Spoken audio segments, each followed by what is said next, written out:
मैं तो Fatima old home से हूँ। कुर्बानी के बकरे आज यहाँ पे मौजूद है और ये बहुत अच्छी हैं। और डर गया। तो कुर्बानी के जानवर आ गए हैं तो बहुत अच्छा लग रहा है। माए भी आई थी देखने के लिए, तो माए भी बहुत खुश है कि सारे जानवर आ गए हैं, गाय बकरे सारे आ गए हैं, तो बहुत प्यारे जानवर हैं इसलिए।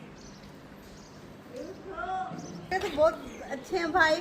वो क्या कि बुजुर्ग को खांसी भी लग जाती है।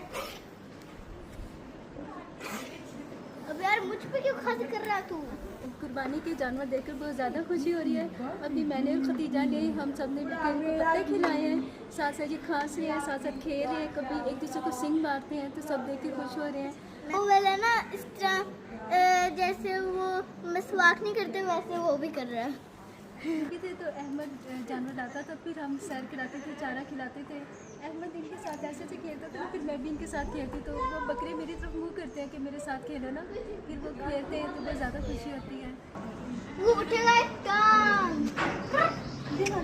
जो कुर्बानी दे रही है अल्लाह ताला उनको बहुत अजीम अजर दे, अल्लाह ताला उनको और ज़्यादा तौफीक दे, अल्लाह ताला उनकी कुर्बानी मंजूर कबूल करे। आप हाँ जी।